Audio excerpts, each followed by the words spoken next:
Okay, I think we'll get started. Welcome, everyone. I'm Clara Chu, and I'm ASIS president. So welcome to the President's Opening Program and Welcome Reception. The focus is information, immunization, and infodemic during the COVID-19 pandemic. In order for us to provide accessibility, captioning is available on Otter. If you wish to use this service, please click on the button at the top left of your screen and select View Live Stream from Otter AI to view the captioning.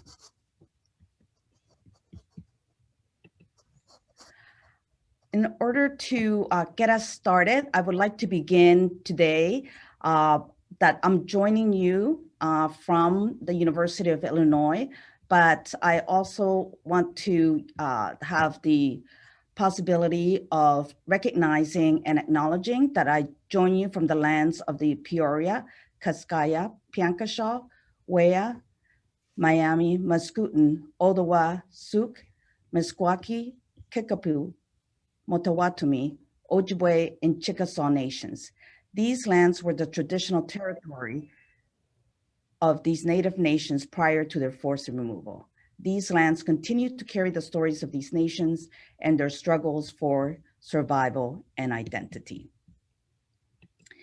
And so before we get too far, and some of you may have missed it, I wanted to repeat that we are offering closed captioning. In order to use this service, please click on the button at the top left of your screen and select View Live Stream from Otter AI. And in terms of getting started, then I would be interested in seeing where you're joining us from. So as introductions, please put on chat who you are and where you're joining us from. And also as introductions, I wanted to introduce you to my advisory group for this year, whom I've worked with to develop a lot of the ideas of the theme of the conference. And that is Kendra Albright from Kent State University, Jayatina Du from University of South Australia, and Bharat Mehra from the University of Alabama. And I'd like to do a special shout out to Tina, who is celebrating her birthday on Monday. So it is already her birthday in Australia. We're a day ahead. So happy birthday, Tina. So thank you very much. Thank you, Clara. When we thought of the President's Opening Program and Welcome Reception, we knew that we wanted to do something that would focus on something that's significant to all our lives professionally and personally. And so we chose information, immunization, and infodemic during the COVID-19 pandemic. And also because this is a welcome reception, which is an occasion where a president can welcome the conference attendees on behalf of the board and staff.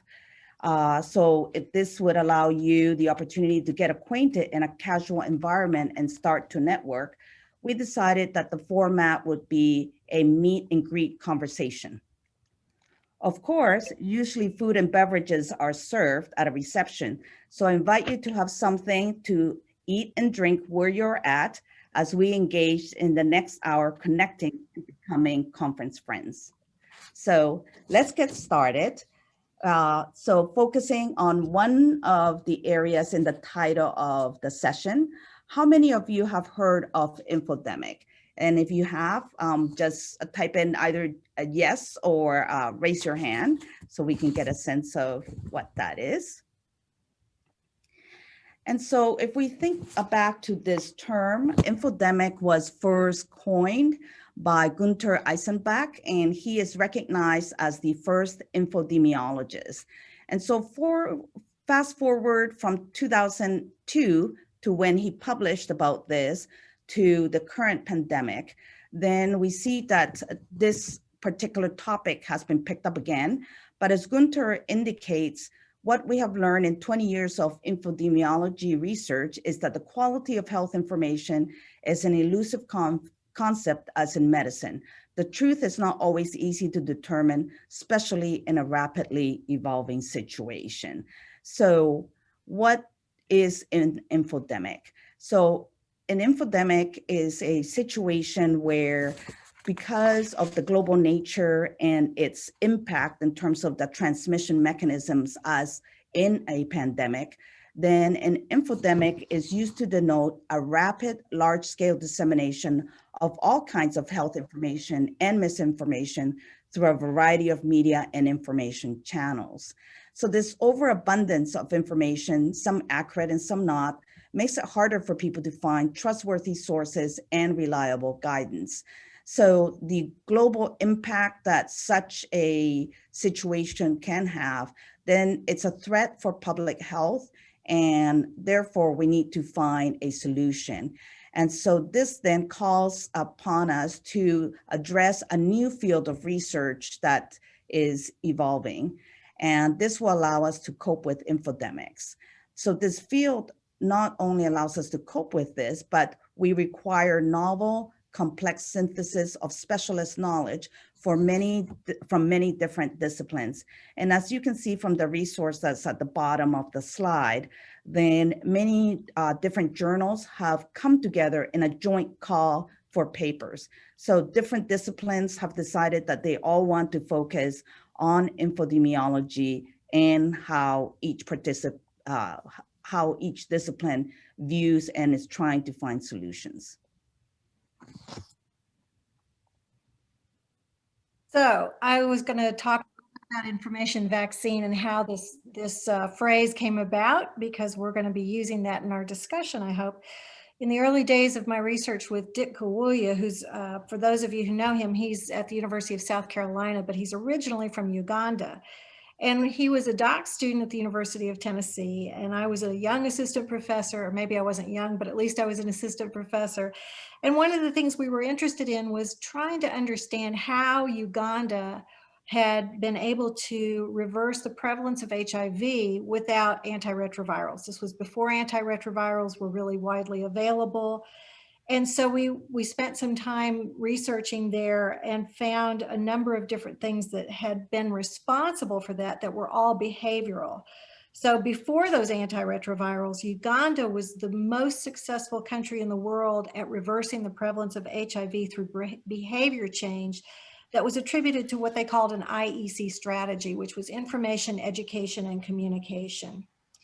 Next slide, Clara.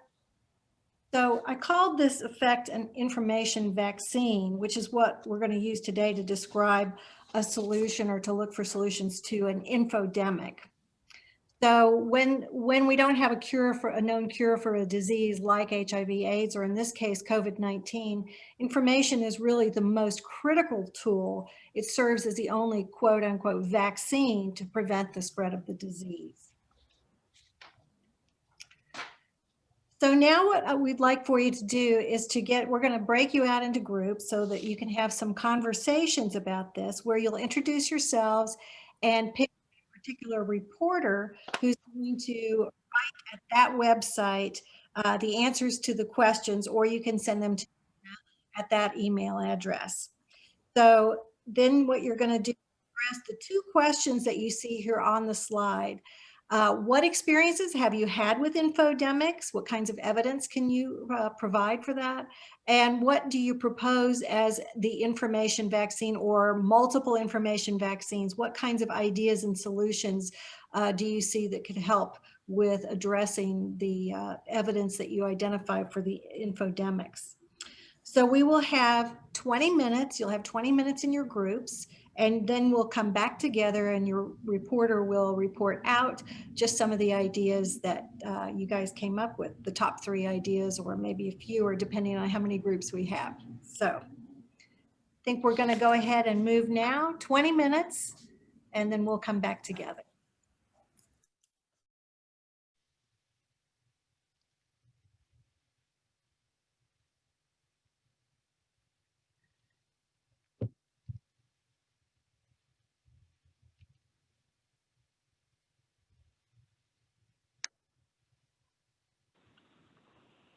And then there were 3? There were 3. I can't hear you, though. I can hear everything else before. What? you say, Terrence? Hello? Hey. Oh, I can hear you. Okay. Just making sure. Whopping, what, 30 some people in What'd you say? here? Oh. 30 something people in here? Yeah, 36. You just picked up a couple. People, yep.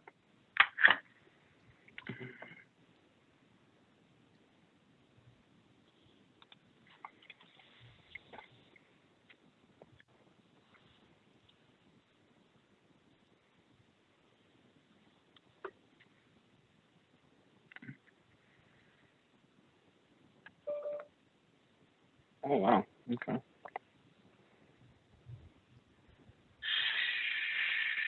Should I let these? Okay. I just You did. already did it. I realized I assigned them to breakout rooms. I hadn't let them into the room yet. I don't know what. Got up there.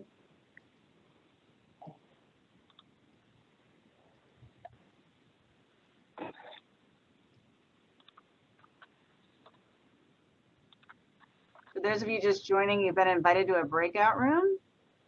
If it doesn't send you there automatically, click on breakouts at the bottom of your screen and select join a room.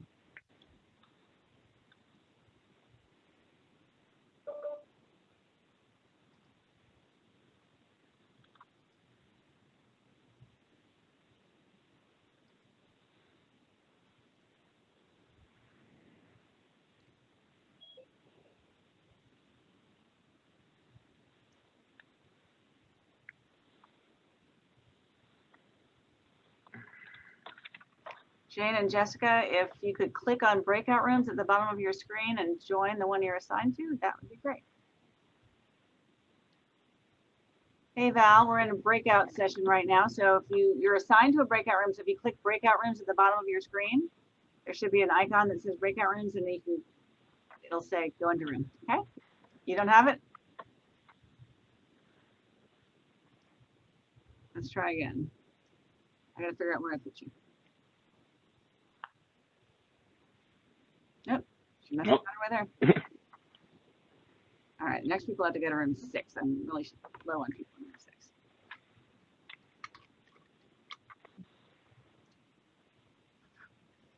I didn't realize she was going to do this so early in the session. All right, let me assign Howard to room first. And then actually, no, maybe it's easier. Howard. Let him in first.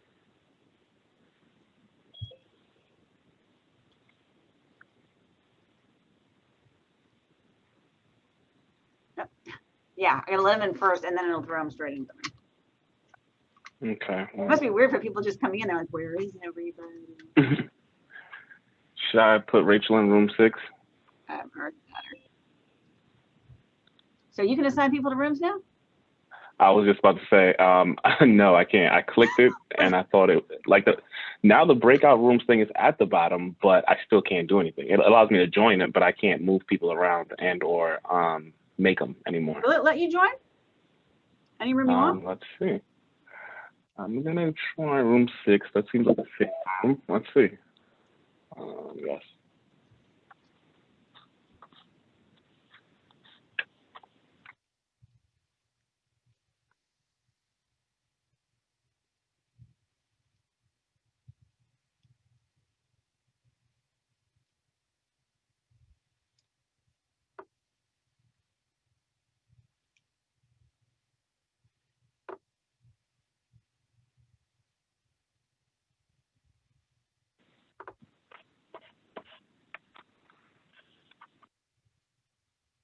So that let you in. That's interesting.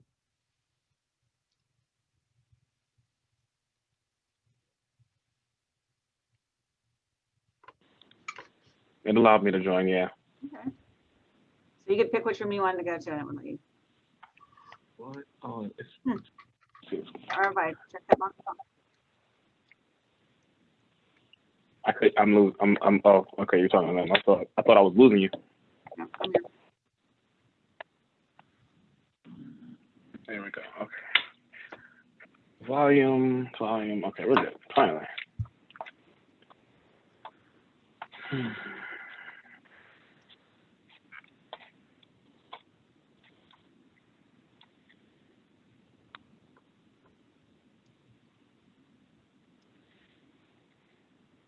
next person goes to room 6 too. Help desk is still quiet. Yeah. General chat. Yeah, general chat too. Brian Detler's dad died this morning. Oh, wow. Yeah. What the heck is it about annual meetings and dads? Mm-hmm. 2 annual meetings now. No, last year was Kathy. No, 2 years ago, not Kathy. Lisa. Lisa, yeah. Okay. That's it. Okay. Looks like everybody's good. So it's 20 minutes for the breakout? Yes, which I set when I set it up, but let's keep an eye on it. Okay. 20 minutes.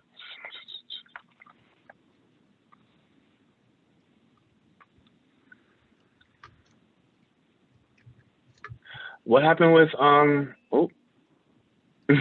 what happened with Rebecca's elections? I don't know. I told her to send it. Okay, because she was like 400 people voted. I was like, for one person? What's going on here? That sounds incorrect. Yeah, I'm like, something's afoot. All right. Cool. Probably would have been better not to start breakouts quite so soon. Oh. Since people are still coming in, they don't know what they're jumping into. And then we got to move them anyway. But hey, at least people are showing up. Okay, so it's just occurring to me that this is live streaming on the closed caption, so we should probably think about what we're talking about.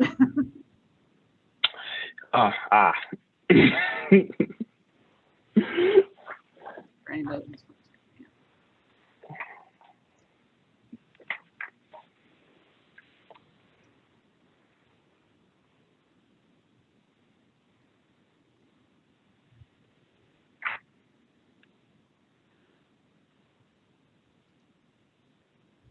okay, I just stopped it. And the people in the breakout rooms should be distracted anyway.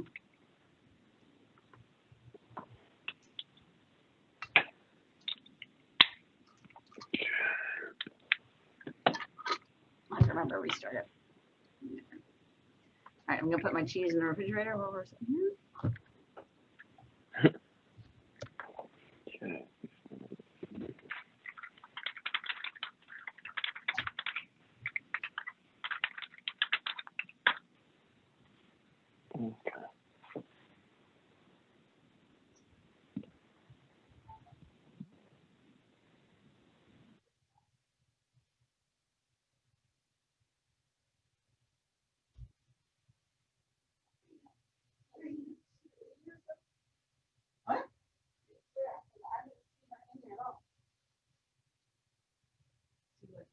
In the chat. She hasn't been back. She was in there at like 10 something. Yeah, and I went back, and when I went in there, when I came back to the room, that's how I was home. Right. I stepped in here, that's when I got the drink. Yeah.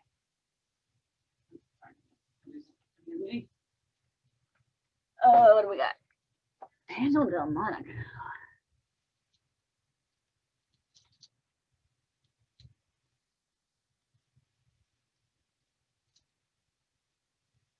So I know exactly where to go tomorrow unless you need to go someplace else. Nope, I think we just need to sit on that. I mean, hopefully people have, spent today exploring the platform and we'll get into exhibit hall tomorrow. So I just sit there and watch. You just sit there and watch. I know it's boring as hell. To the other one. I thought maybe she came back in. Not that I'm aware of. Yeah, I went there. I went back. All right. Yeah, and we can probably trade that around because it's boring to have to do that all day long. I don't mind. Except I thought maybe she came back in. No, I don't think so. I don't think so. When I went there this morning, I went to get my drink and I went back in. Yeah. Of course, it's the minute you walk away. Yeah. Yeah. always and then you walk away. I had that happen yesterday in the doctoral colloquium. I had a video playing. I thought everything was fine. The video was like 10 minutes long. So I got up to make tea. And when I went, as soon as I walked out to make tea, the video, I could still hear it playing in here, but it had paused for everybody on the other end. And so I'm making my tea and all of a sudden I hear this, well, I don't know what we're going to do about this. And I was like, crap. So I came back in here and there was all this stuff in the chat. Lydia, what's going on? And I was like, I was out of the room. Sorry. It's literally, I've been there for 2 hours straight. I get up to go make tea. Yeah, I thought it was okay for me to make my first go back in. I know. We'll just have to hand it off like a baton. Right? Right? If you could have your way, you'd sit on my lap all day, every day. Yeah, I said, and I told her everything was quiet. And because Kathy had came in first and said something. She never came back in, and so I was popping back and forth while I was doing my spreadsheet work. No problem.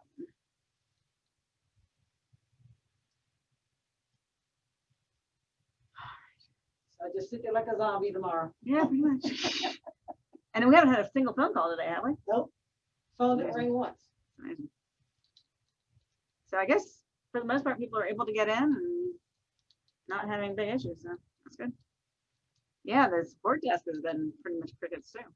Other than people not being able to see their picture in the chat, which is hardly the worst thing going. Yeah, because I heard Kathy tell Lisa this just to tell them that the vendor is working on it. Yeah, and so what's weird is if you chat in a session, if you post something in the chat, a picture shows up. It's just in those lounge rooms that they don't show up for some reason. So who knows? So I wonder if they'll turn the heat on in the building tomorrow. We'd think by now they would have turned it on. The last week of October. Well, maybe they're waiting for daylight savings time, which is not good this weekend. Maybe. Some of my space heaters, I'm either roasting or turn it off when I'm freezing. Yeah, but if you plug the space heater up, you have to remember to unplug it. Yeah. Yep. I'll just turn off the switch. So when me and the maintenance guy was walking around with the spots, because we went down there and we closed Kathy's window. It was still open. Okay. And I went down there and it was all this moisture coming in. Well, what's going on down here? So I moved in. I said, oh, I didn't know her window was open. I don't know. So when he came up and we saw the spots in the office, that's when I asked him to close the window because I couldn't close it. Yeah. And he Well, said probably why it you was can't open. close it because of the vent. So he had to take like a wrench or something to close it. Are they gonna fix that for us at some point? Probably. I think all the windows are like that. Oh, I know, the windows are awful. I had at least one that doesn't open at all. Okay. And other than that, All right. Well, hopefully we're not too far behind. all right, well, I know exactly where to go. So if you need me to do something else. All right. in the morning. Sounds good. Thank you. All righty.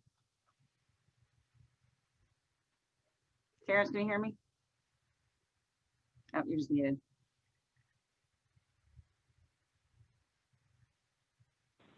Yeah, I can hear you. Weird. Are you connected by phone? Yeah. Okay, because instead of a microphone, you got a little phone icon. That's, I've never seen that before. What was I gonna say? I was about, oh, Sig Rush. We have that again at 7, right? Hello. You still there? Got you. Yeah, I'm still here. Sig Rush at 7. 7, right? Mm-hmm. So I don't think we need to do anything but maybe watch it for the first 15 minutes and then just leave it. Yeah, I was gonna send a couple messages in the chat again, like I did before, and see if anybody gets active. But yeah. Yeah, I would just post a message in each one saying, well, I don't know. I have a feeling it's going to be non-existent if people are done connecting. Unless we get some, Asia Pacific people that come in the first time, their first experience of the meeting. Ew, that's what's going on. Okay, my headphones are dead. I got it. I'm gonna give you a bathroom, bro. You're all good. Okay. I'm gonna give you one tonight. I don't know what you've been into, but you're all good. All right, have they been in there 20 minutes already? I give them 3 to 4 more minutes, but Okay. yeah, it's time. I figure Claire or somebody will come out and say, hey, it's time to close them. If we don't close. Let us know. Yeah. Here, I'm gonna. How much time did you say is left? I said 3 minutes.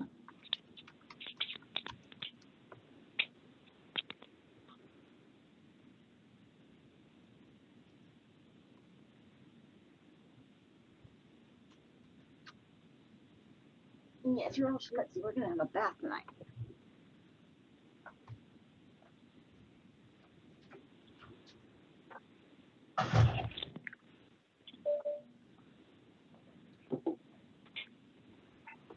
Oh, Monica, you're gonna be really confused. As soon as you got up.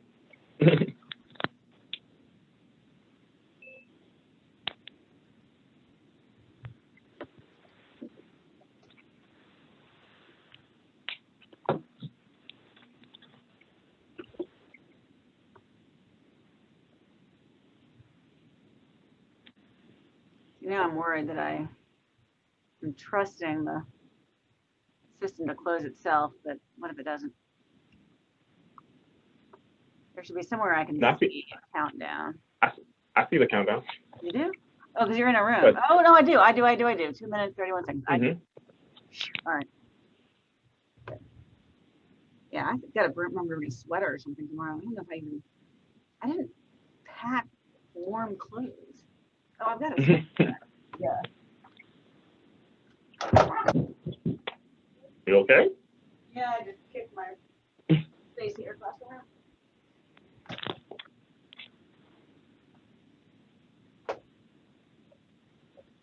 Oh, yes, that looks like something fun to play with, doesn't it?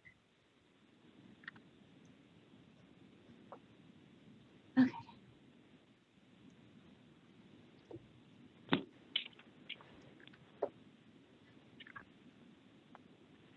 Okay, how much time is left in this? Half an hour after that? Oh, no, I don't want to do it.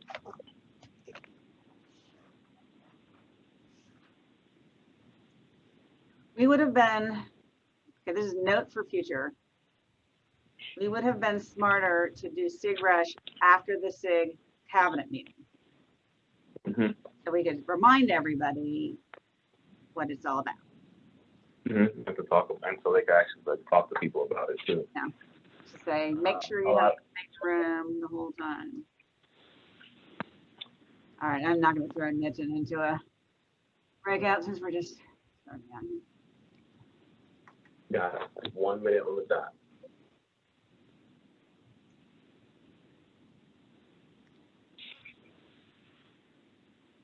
Whoops, where did he go? I think he left. I think he came in and said there's nobody here and just like jetted. All right, maybe I should have thrown him into a breakout room. Yeah, he left. There's nobody. He's not in the breakout room in any of them. He probably was like, I came to the wrong meeting. I'm going to go now.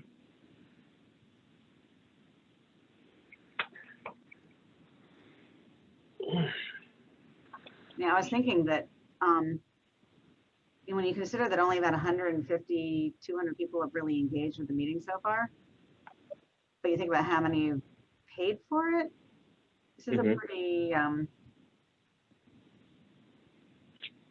we'll take it, no refund. yeah, it's sort of, yeah, but it's sort of a low maintenance thing. It's interesting. Oh, did we let Michael in? I think it's because people are just assuming that they can watch it after it's done. Yeah, yeah. Okay,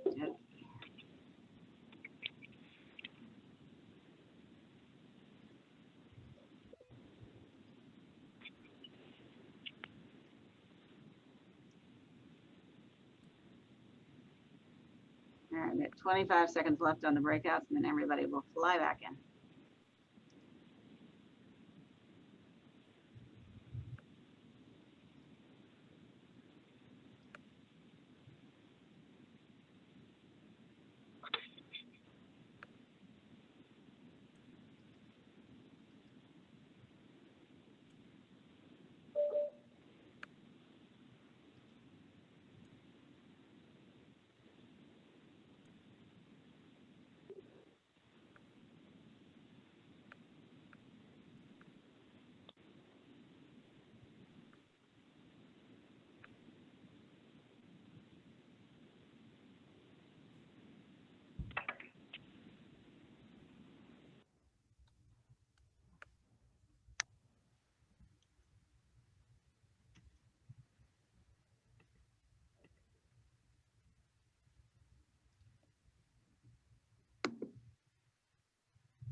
Okay, it looks like we've got everybody back.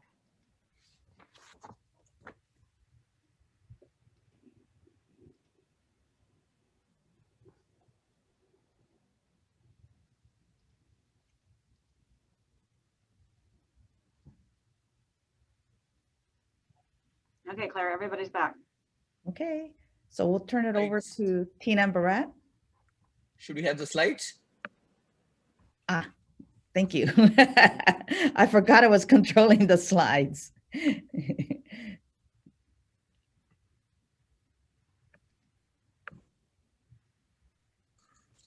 Oh, and then I'm not sharing. That's part of the problem. Okay. I was showing the slides without sharing. Okay. Here we go. Thanks, Clara. Thank you. Tina, you want to go ahead? Yeah, we have lots of discussions, very excited about this, the critical area and the topics. So even cannot finish our discussions yet. And so, so we are asked our each group reporter reporting back on their top 3 information vaccine idea solution. Do we also need ask them to also report back their experience as well? Yeah, I think that sounds good. The 2 questions, however, the reporters might want to respond. Yeah. Would you like me to show the Google Doc or not? Yeah, I think that's good. Okay. Clara, please share the Google Doc. Somebody posted in the chat, Claire, that once people were in the breakout rooms, they didn't have the link to that anymore, so they may not have posted to the Google Doc. Okay. In the moment. So do you want to start with I don't think we've numbered the groups, but we had 7 groups, I think. And so we have 7 reporters who might share some insights about what was discussed related to the 2 questions. What does infodemic mean and what the experiences have been? And then what do they propose related to an information vaccine to address what they understood as meaning related with the infodemic? We can start with the group 2 from the Google Doc. Our group, we have AB, Steve, Suyang, Bibi, and Clay, myself. We have very fortunate to have Steve as our reporter. Steve, would you like to report back our group's discussion outcomes?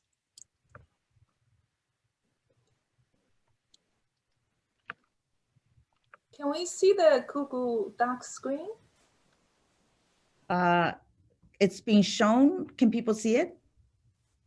No, I think you're showing the PowerPoint. Oh, I see. Okay, I will. I think this is it. Is there a way to, yeah, okay. Okay. Oh, perfect. Okay. Yeah. So there you are. That's pretty much what we said. We were just complaining about the problem more than anything. We really didn't get to the part about trying to come up with a solution. Although for what it's worth, on NPR's Fresh Air program a few days ago, they actually were discussing this very thing. In the United States, we have the First Amendment, which guarantees freedom of speech, but it's also not an absolute. For example, if somebody says something that's libelous or slanderous, you can sue them. And so perhaps the time has come to do something like that with Twitter and Facebook and some of the other things that are basically spreading bad information. But again, that's not what we talked about this evening. As we said tonight, part of the problem is President Trump is a major source of misinformation. He has a lot of followers who uncritically believe everything he says, so the thing grows. And also the business model of so much of our media, the more outrageous something is, the more attention and clicks it gets. And so there's actually a tendency to be more sensational, etc. Right, can't shout fire in a crowded theater, as Justice, I think, said back about 100 years ago now, yeah. So there you go. There are limits on free speech, and perhaps it's time to consider some more, but hate to do that too. Anybody else want to jump in from our group 2? Yeah, just to add to what Steve is saying,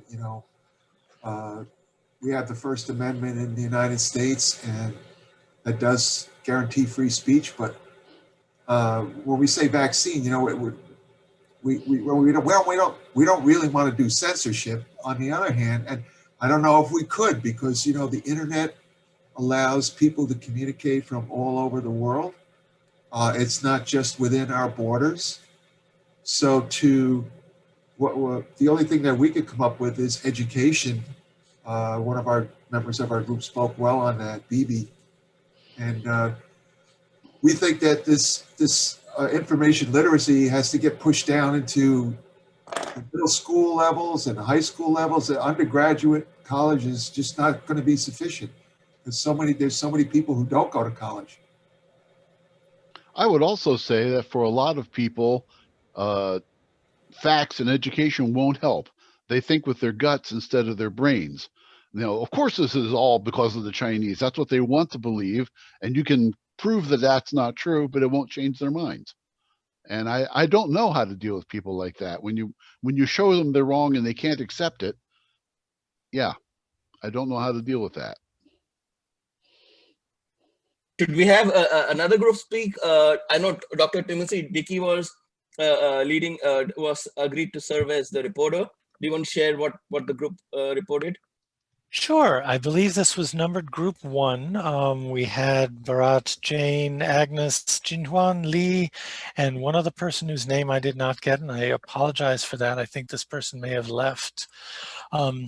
We had a very broad set of experiences with infodemics representing the different countries from which our participants came. Different questions of when the voices of experts contradict, whether there is good scientific evidence coming out via governmental podcast, but it's too short in content, and this contributes to a lack of public understanding of the depth of the information.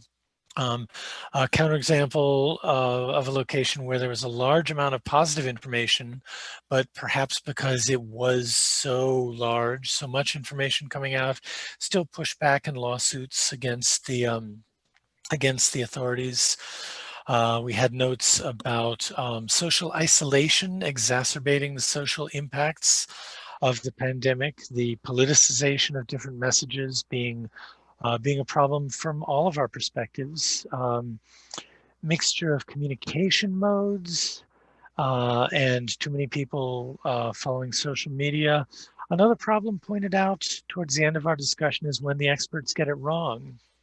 And so we didn't get to a decision on the top 3, but the suggestions where we were working towards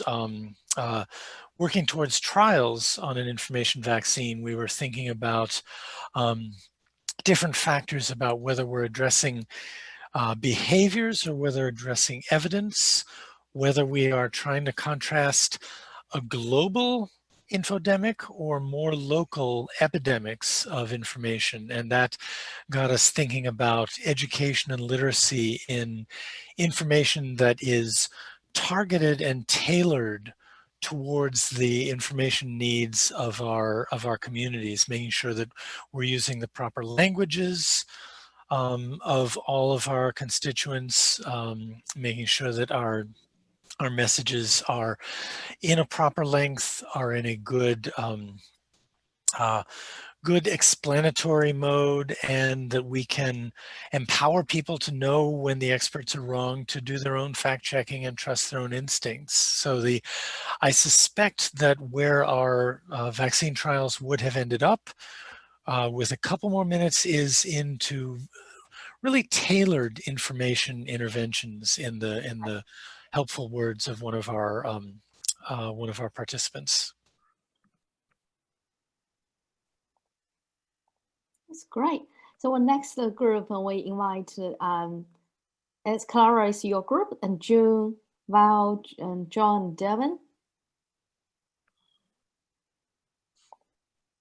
All right, I'm the reporter from this one, but group jump in if I've missed anything.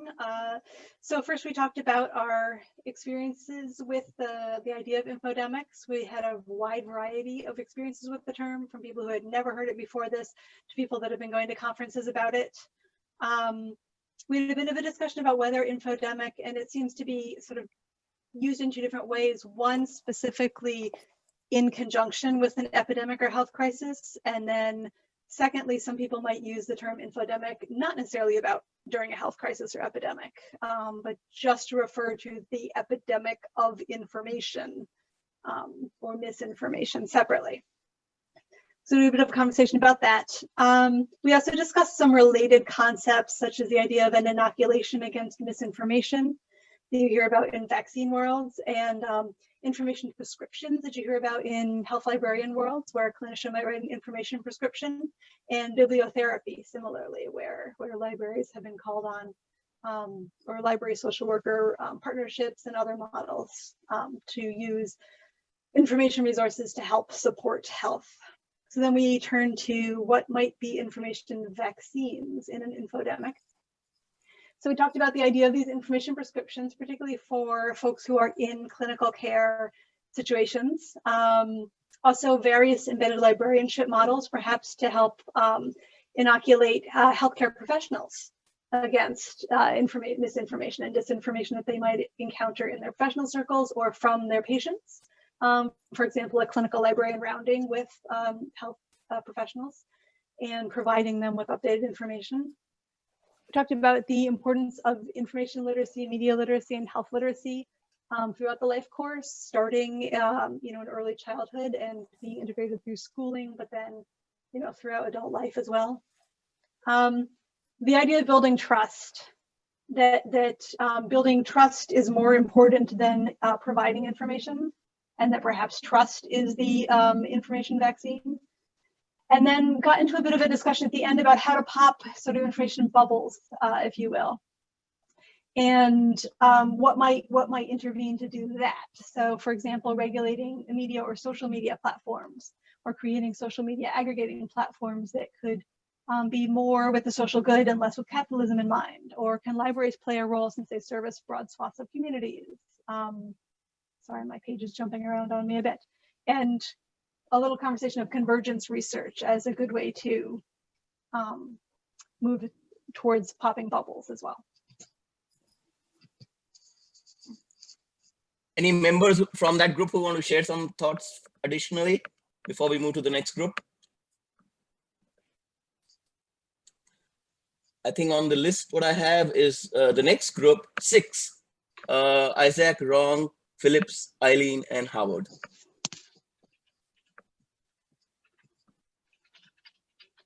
Hi, this is Isaac. I was the reporter for our group. Our group also sort of spanned the range of who sort of has had experience with this and who hasn't. For example, myself, I'm not really on social media, so I don't get the barrage of information and misinformation. So the term makes sense, I can see it, but I don't have much experience, whereas other group members have been either working with dashboards regarding information about COVID, or just sort of seeing information, but they're able, like on their social media, but they're able to sort of separate out with their critical thinking skills what's chaff and what's actual real information. And also another member also said that she showed interest to something. This was more sort of politics than COVID, but like she responded to one thing about politics here in the US, and she's since been inundated with emails and social media stuff that asking for donations and giving information saying do this and do that. And I've actually had some of that where I get daily texts saying vote for this party, even though I haven't signed up for anything. As for vaccine suggestions, we mainly sort of focused on 2 things. One is just improved data literacy, news literacy, and information literacy education. we did discuss sort of the fact that doing this for adults will be very hard, if possible at all, because many adults, especially once they get out of school, tend to think they know what they need to know and aren't interested in learning anything else. And then one of our group members, Howard, is actually someone in his program, I believe at Indiana University. Howard, please let me know if I got that wrong. Yep, a project called Truthy, which is designed to help students learn how to identify misinformation. So we think that sort of starting with children and teaching them data literacy, news literacy, and how to identify information and misinformation is probably the best vaccine to an infodemic.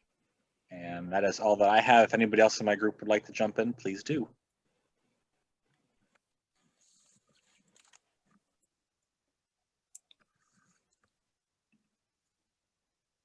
Yes, great. If not from further information from that group, we move on to the next group. Is this group have Caitlin, Devenger, Jessica, Melissa, and Adam. Yeah, and we never really came up with a recorder, to be honest, because we missed the link, and that was the issue. So we were kind of discussing the questions based on our understanding of them, and then a lot of this has been written up. A little bit of a group effort within the group. I know I contributed quite a bit of this, which is why I figured I'd go ahead and start talking. But we primarily discussed, in terms of what we can remember from our discussion at least, we primarily discussed our experiences in connection with the two most recent elections in the US, both from being within and without the US at the time, and also with the campaign that's currently going on and with the current COVID-19 pandemic and the associated infodemic that's part of this. But we acknowledged we believe it's nigh impossible to remove politics from healthcare in 2020. And Caitlin just made a comment in the chat. Politics can't really be removed from anything social, because politics is just about how people and activities are governed, and governing the body is pretty central to health. There's so much that's impacted by politics these days that it seems, health is just one of these new things that we simply can't remove the politics from it, because politics is so involved in everything, particularly when it comes to, obviously, as Caitlin says, how people and activities are governed. We did have some members in the group who had some prior experience, although it wasn't necessarily that they focused on this for their research, but they did have some health informatics or health information behavior research. So there were some thoughts that were shared there, but nothing necessarily in great detail. We agreed that politicization of information is one of the most powerful things that comes before this infodemic, and it's one of the things that's causing it. And we had mentioned that the gatekeepers may play a big role in terms of helping people believe in it. Who administers it is more important than what's in it, and that obviously relates then to our suggestions, which I think a lot of it was that we weren't really 100% sure, but we did have a sense the question was more important than the first one, even though maybe the exact concept, the exact phrasing, information vaccine that Kendra introduced us to today was new to most of us. But Devendra in particular suggested, again, it's more important who gives the vaccine than what it is. And we discussed, getting celebrities involved, getting well-known figures involved. I mean, we named Beyonce and Oprah, but whether certain people would listen to them or whether they might listen to, a different group, right? Because those are both celebrities who have endorsed and support Democrats generally, right? But we did say that the right leadership, having a clear message, and also thinking about the behaviors that aren't information behaviors, but that still relate to information. So it's mask wearing, and that masks could have messages in and of themselves, because that is a sort of an information behavior in a way. And some of those messages can also be doubled. So for example, Melissa has a mask that says vote on it, right? Which is obviously imparting both a disease related, if you will, message, as well as this more political message. So I don't know that we ever necessarily came up with any really well-defined suggestions here, but that's what we were able to discuss within the time it was allotted and based on memory. And certainly if anybody in the group wants to add to this, please, by all means, go ahead. Great. I think we have reported all the, have all the groups reported back. We covered 5. I thought there were 7, but maybe I think the notes are already 5. Oh, there were 6. Yeah. There must be one that we missed out. Rebecca? Yes, I was just going to say Kendra's group. We didn't have the link, so we're not listed in the Google Doc. But I can go over some of the things we talked about. We talked a little bit about experience, was more examples of infodemics that we could see. Obviously, we talked about COVID. We talked about AIDS as well. We talked about vaccines being definitely an infodemic, as well as, of course, the current US election. We spent most of our time talking about solutions, but we didn't really talk that much about actual solutions that we talked more about problems. So, I mean, we did say things like, we talked about information literacy and how important that is. We talked about different sort of media channels and actors, making more information more available. So, open access, that we can actually have access to the data. We can do better of tracing back, when things are reported in the media, we can have more sort of accurate information. We talked about the need for broadening a range of trusted sources, as well as depoliticizing. And I think this is not actually the politics as been going on in the chat. You cannot separate politics from human beings, but the sort of emphasis on looking at more complete information and less sort of biased information. We talked about the need for culturally sensitive information, to really know who you're talking to and being able to communicate in ways that are culturally sensitive. The need for a trusted source in communities. So we're touching a lot on what has already been discussed in other groups. We talked some about things like monitoring information and filtering, what Facebook and Twitter are currently trying to do around preventing sort of misinformation and spread of misinformation.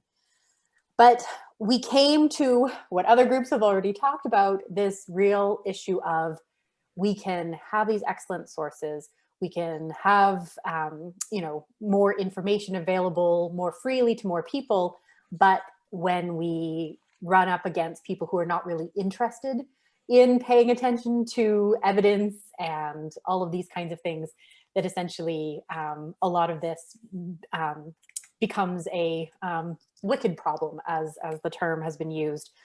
So we talked about educational systems, and as other people have also mentioned, starting early with education and really trying to think about how do we get people from a young age engaged with these types of things, but recognizing that there is no easy solution to any of these things, and that it is the kind of problem that perpetuates, and the less that people are willing to trust the information that they receive, then of course that makes them, how do you get at the root of that problem? And so we did think that there are definitely some things that we can do, but there is a problem that is going to be extremely difficult, if almost impossible, to get rid of. If we think that information is the key for people who don't believe in evidence, and then we're a bit stuck. So we maybe didn't have the most upbeat conversation, but it was a really interesting conversation, and demonstrated, I think we all agreed, there's a real need for really well-funded education. Right. Kendra, would you like to add something? Yeah, I would actually. It's really interesting to listen to all these different groups, because I thought what you might want to hear now is just a little bit about what was the information vaccine in Uganda that was so successful at reversing the prevalence. I mean, at one point they thought they had 30% HIV infections, and it would drop down to as low as 6%. Those are both outliers a little bit, but the truth is in the middle. They really did do some substantial dropping of the prevalence through behavior change. And they, as I said, they attribute it to 3 things: information, education, and communication. But they implemented it through structural political structures. They have like 7 layers of government, from the top where the president is down to the bottom, which is civil society. And so they had information going vertically through all 7 levels. And then that bottom level of political structure was interfacing with and part of civil society. So it started to go horizontally as well. So the political structures were there, and then they embedded the cultural aspects of it that everybody talked about. For example, some of the research we did that found the two most common ways that they disseminate information is through radio and drama. And so those both have real cultural meaning to the Ugandan people. Friends of mine also do investigations into song and dance, the AIDS messages in song and dance, which are also that cultural embracing of that. Furthermore, the social aspects of information through oral tradition in the Ugandan culture and through interpersonal exchange is really important. And so through all of these structures, there was a lot of consistent messaging. And also in the organizations that disseminate AIDS information, there's 4 types of organizations that do that. And the one outlier that did not give out the consistent messages was in faith-based organizations who tended to be they didn't participate with the other organizations. They didn't share information with the other organizations. So there were political structures in place, social structures in place. They also took into account the individual, Heidi pointed this out in our group about that sometimes we think about information purely as a rational thing, and that it's not always rational, and that people's responses are deeply emotional and very personal to themselves. And so the messages that they gave were talking openly. For example, in Uganda, they often will have people speak at funerals about HIV/AIDS. So these are the very personal things that they did, and their interpersonal structures supported the transmission of AIDS information. So the whole processes that you guys have identified is exactly why Uganda was successful, plus a few other things that I didn't hear mentioned as much, like organizational messaging. So I just wanted to give you guys that little bit of a backdrop to tell you that that's what they did that was effective as an information vaccine. Thank you. And I think it really brings to attention the fact that we have to extend ourselves in our traditional information scientist, information researcher, information educator roles in trying to recognize the political, social, cultural, economic dimensions about the nature of where we are in a turbulent and traumatic society, globally speaking. We have to extend ourselves to deconstruct and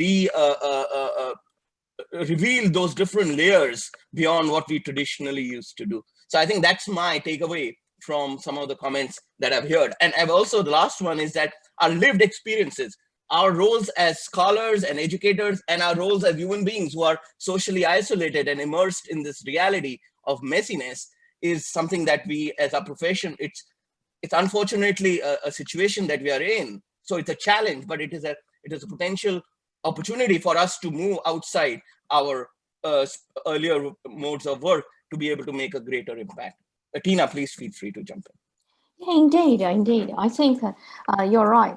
So there's a critical areas, so we can do a lot from the research and the practical education and communicational perspectives. And I found the Gasser, initially Clara mentioned the name is Gasser and Eisenbach. And in his commentary article, How to Fight an Infodemic, I found the information, what he called the information cake model, is quite useful. They have 4 layers. The top layer is science. So that's the source of the information from scientific publications. The second layer is policy, healthcare practice from politics, including people mentioned here from politics and health organizations. Then the third big level layer is news media, and largest one is social media. We have mentioned a lot of here. I think that's a very good, interesting information cake model that Gasser guided us from the health informatics perspective. In the last slide, as Clara shows here, is from WHO Mythbusters, is very useful, one of the useful sites to help us to separate the facts from rumors. Yes, thank you very much for your joining us today. And Clara, I'll hand over to you. Thanks so much. It was really delightful conversations and insights that all of you shared. I look forward to continuing the conversations throughout the conference. And thank you so much for all of you for joining us. This has been a wonderful opportunity to discuss some ideas, and hopefully you've made some connections and you have an opportunity now to, if not have conversations, maybe start a new research project with some new colleagues. And so thank you to Wiley for sponsoring our program and welcome reception, and enjoy the rest of the conference. And have a good evening for some of you, and for those of you, have a good rest of the day, and happy birthday to Tina again. Thank you. Thank you, everyone. Bye. Bye-bye. Bye.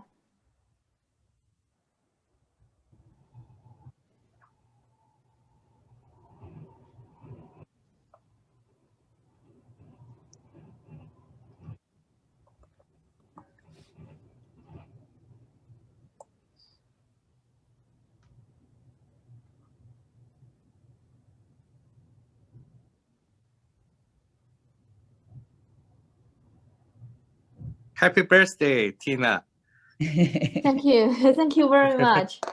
Great success It's a very and a good start. lucky future. Yeah. Bye-bye. It's a very good start of my day. Thank you. Bye-bye. Shall we stop recording? There we go.